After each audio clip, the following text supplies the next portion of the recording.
V tokratnih MMC novicah, o katerih si lahko več preberete tudi na naši spletni strani www.rtvslo.si poševnica avtomobilnost, pa seveda o temi, ki je več pozornosti prevzela zdaj, ko nimamo več klasičnega hrupa bencinskih in dizelskih motorjev v dobi elektrike.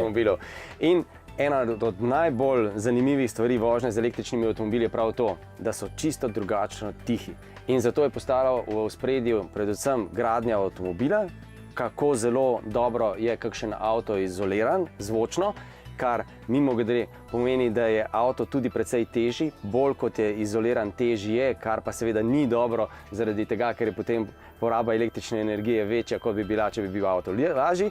Drugi velik izvor hrupa pa prihaja iz pnevmatik. Tega prej niti ne slišimo tako, v naših avtomobilih, bencinskih in dizelskih pnevmatik niti ne slišimo tako zelo veliko, pri teh električnih pa jih, in predstavljamo vam pnevmatiko, s katero so poskusili z posebnim načinom, z posebnim vložkom v samo pnevmatiko zadušiti hrup pnevmatike. Se pravi, to je kot nekakšna pena v studijih. Točno tako, da ne prihaja več do take akustične vibracije znotraj pnevmatike, in s tem so zmanjšali hrup pnevmatike tako v kabinu, kot tudi zunaj. No, ampak veš, v Ameriki so bili pa električni avtomobili en dan zelo tihi. Ja, res je.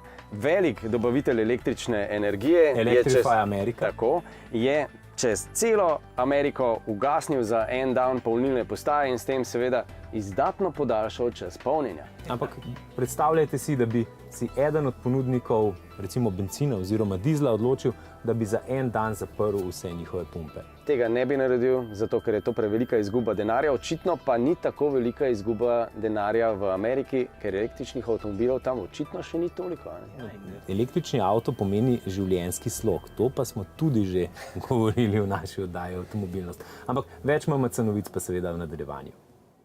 Naše novičarsko oko je ustavila Hyundaijev rešitev za gluhega taksista, ki je s pomočjo umetne inteligence in množice senzorjev poskrbela, da tudi gluhi taksist zaznava vse tisto, kar mi slišimo. Še pomembnejša novost pa je Hyundaijev sistem zračnih blazin, ki zmore potnike obvarovati tudi v dvostopenskem trku, se pravi tudi v trku, ki se zgodi po tem, ko avto po prvem trku odnese v drugo oviro. Na Kickstarterju se je pojavilo kolo s pogonom brez klasične verige. Kolesar ga poganja približno tako kot eliptični trenažer. Tak sistem bolje izkoristi moč nog, hkrati ne obremenjuje toliko bokov in kolen. Še ena kolesarska pogruntavščina pa je na Kickstarterju pravkar uspela. Moki Doorstep na sila enostaven način lajša nalaganje koles na streho.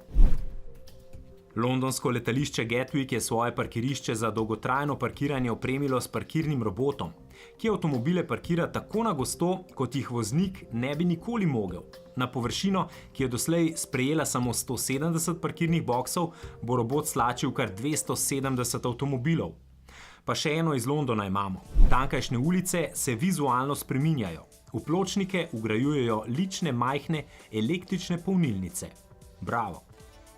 Jaguar poroča, da razvijajo načine, kako bodo samovozeči avti s pomočjo luči komunicirali s pešci. Mercedes-Benz se ukvarja s podobnimi idejami, tako opremljeni razred S komunicira na način, kakršnega bi pričakovali kvečemu v kakšni otroški risanki.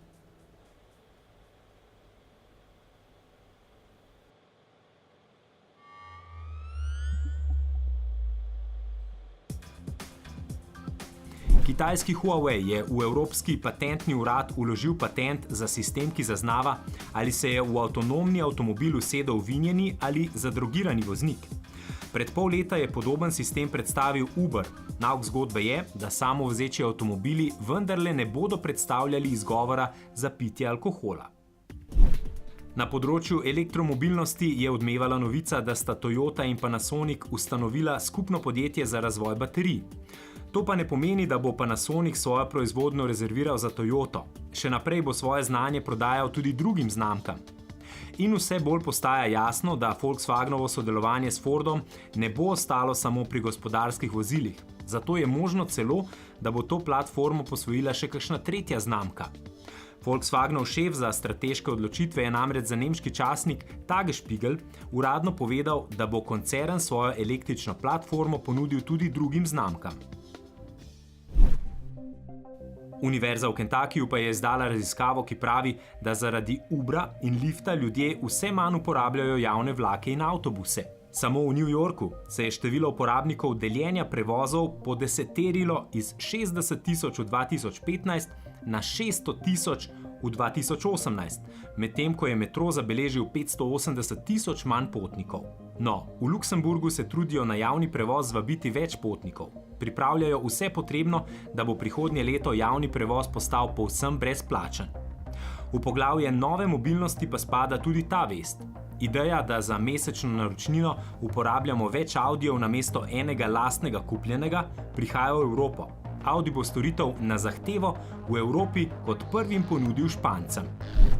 In spet se pojavlja Hyperloop.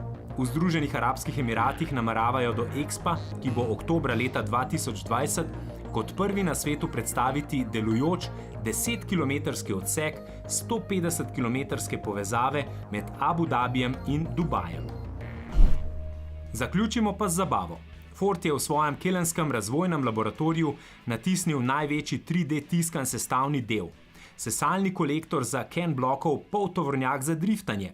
No, bolj običajen Fordov pick-up Ranger pa je svojo vlečno silo posnel zanimiv štos.